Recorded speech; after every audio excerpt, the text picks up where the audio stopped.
وأبقى إن هذا لفي الصحف الأولى صحف إبراهيم وموسى.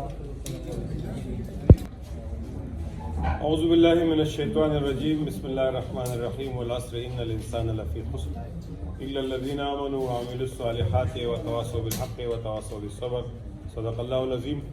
میں عنایت اللہ ہوں، جماعت اسلامی خیبر پختونخوا نارتھ کا امیر ہوں.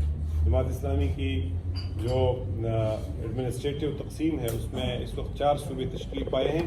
میں خیبر پختونخوا نارتھ کو ریپرزینٹ کرتا ہوں. میرے ساتھ سعید احمد باچا جو کہ تحصیل چیئرمین ہیں سمرباغ کے، وہ تشریف رکھے ہوئے ہیں. رفیع اللہ خان جو کہ تحصیل چیئرمین دیر ہے وہ تشریف رکھے ہوئے ہیں.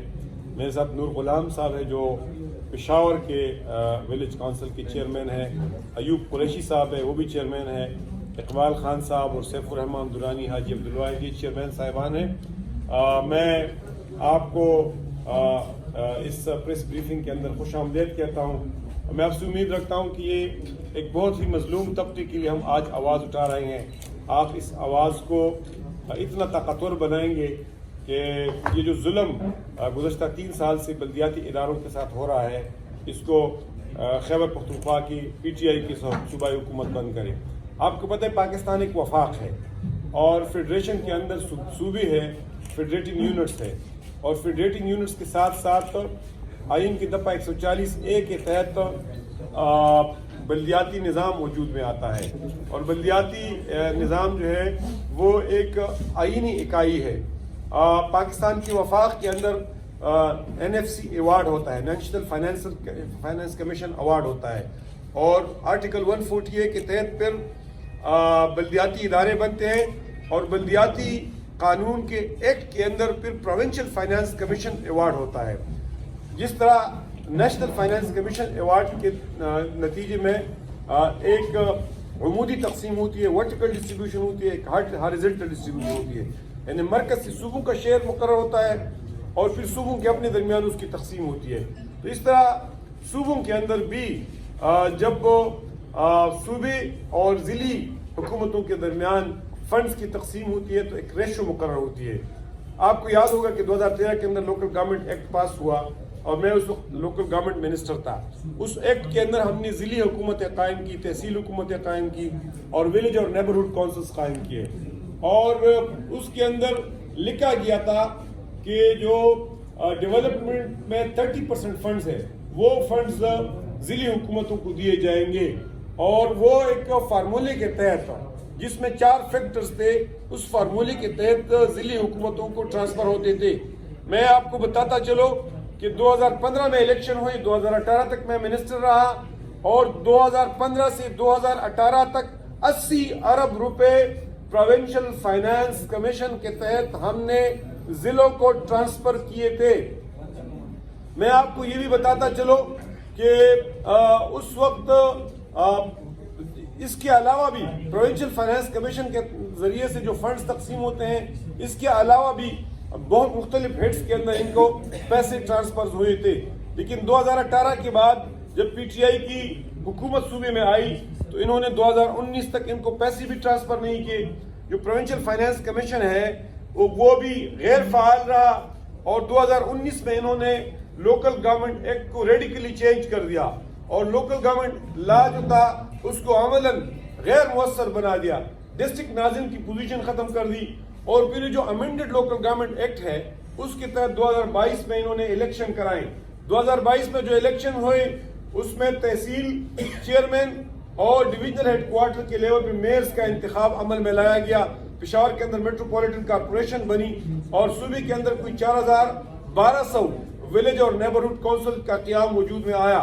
لیکن بدقسمتی ہے کہ جب صوبے کے اندر پی ٹی آئی کو کامیابی نہیں ملی اور صرف 51 تحصیل میئرز کے اوپر ان کو اور چیئرمینز کے اوپر ان کو کامیابی ملی، اور 81 تقریباً باقی پارٹیوں کے حصوں میں چلے گئی، تو پی ٹی آئی نے بلدیاتی اداروں کے ساتھ ستیلی ماہ سے بھی بدتر سلوک شروع کیا، بلکہ دشمن کا سلوک شروع کیا.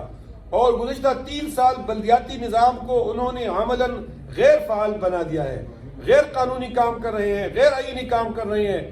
اور یہ جو اسلام آباد کے اندر دھرنے دے کے اپنے لیے آئینی اور قانونی حق مانگنے کی لیے نکلے ہیں، اس صوبے کے اندر منتخب بلدیاتی اداروں کو وہ حق نہیں دے رہی ہیں. بلدیاتی اداروں کے نمائندے وہ احتجاجوں پہ مجبور ہیں اور بلدیاتی نظام کو عملاً غیر مؤثر کر دیا ہے. اس وقت میونسپل سروسز بہت زیادہ تباہی کا شکار ہے، صفائی کا نظام تباہی کا شکار ہے. اس وقت جو پانی کا نظام ہے وہ بھی تباہی کا شکار ہے. میونسپل سروسز بالکل معطل ہے اور میونسپل سروسز نہیں ہو رہے ہیں. اور یہ کوئی بڑی تعداد میں جو کونسلرز اور ناظمین اور چیئرمین الیکٹ ہوئے ہیں وہ اس وقت بیچارے بڑے فنڈ پیسے خرچ کر کے الیکشن کمپین کے اوپر پیسے خرچ کر کے آج ایسے ہی بیٹھے ہوئے ہیں. بلدیاتی اور منتخب اداروں کو انہوں نے غیر مؤثر کر دیا ہے. اور ظلم یہ ہوا ہے کہ ان کے ساتھ وعدے ہوئی، ان کے ساتھ جرگے ہوئی اور ان کے ساتھ وعدہ کیا گیا کہ ان کو فنڈز جاری کریں گے. لیکن پچھلے دنوں جب فنڈز جاری کی گئی تو میرے پاس یہ فنڈز کی لسٹ ہے. اس میں 56 چیئرمینوں کو، تحصیل چیئرمینوں کو، 56 تحصیلوں کو، جس میں سے ڈویژنل ہیڈ کوارٹرز کے میئرز بھی کچھ شامل ہیں، ان کو پیسے ریلیز ہوئے ہیں.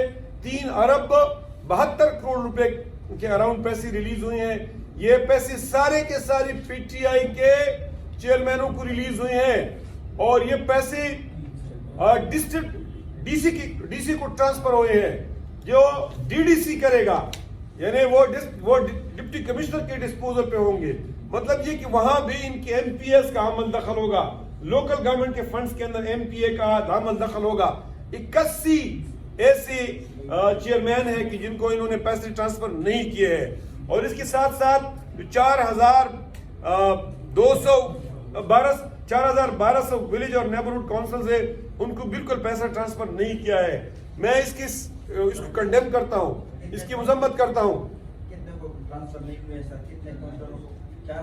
4,1200 نیبرہڈ اور ولیج کونسلز ہے. اس کی ساری تفصیل میں آپ کو فراہم کر رہا ہوں، اس کاغذ کے اندر موجود ہے. اور اس وقت اس صوبے کے اندر اندھیر نگری ہے، کرپشن ہے، بدعنوانی ہے، لالسنس ہے. میں سمجھتا ہوں کہ ہم سیاسی جماعتیں اگر اس کرپٹ حکومت کو، یہ جو انصاف کے نام پہ آئی ہوئی بے انصاف حکومت ہے، اس کو ایکسپوز نہیں کریں گے، اس کے خلاف آواز نہیں اٹھائیں گے تو ہم اپنا جو فرض ہے اس کو پورا نہیں کریں گے. اس لیے میں تمام پولیٹیکل پارٹی سے اپیل کرتا ہوں کہ بلدیاتی اداروں کے اندر سب کے لوگ موجود ہیں، سب اپنے پلیٹ فارم سے پریس کانفرنسز کریں. اور انہوں نے ایک احتجاج کا اعلان کیا ہے. یہ احتجاج 17 تاریخ کو اسلام آباد جائیں گے، 18 تاریخ کو یہ پشاور کے اندر دھرنا دیں گے. میں جماعت اسلامی کی طرف سے اعلان کرتا ہوں کہ ہم ان کا بھرپور ساتھ دیں گے، ان کے پشت پہ کھڑے ہوں گے. دھرنا کدھر دیں گے؟ دھرنے کی جگہ بتا دیں. دھرنے جناح پارک کے اندر دھرنا دیں گے. اسلام آباد جائیں گے تو اسلام آباد میں بھی ہم ان کو سپورٹ کریں گے. تمام پولیٹیکل پارٹی سے اپیل کرتا ہوں کہ وہ ان کو سپورٹ کریں. اور میں آپ سے بھی اپیل کرتا ہوں کہ اس ملک کے اندر اگر ہم حق اور سچ کے لیے آواز نہیں اٹھائیں گے اور اس حکومت کو ایکسپوز نہیں کریں گے تو ہمارا مستقبل ٹھیک نہیں رہے گا. جب تک ایک ملک کے اندر ایک فعال لوکل گورنمنٹ سسٹم نہ ہو وہ جمہوریت نہیں پنپ سکتی ہے.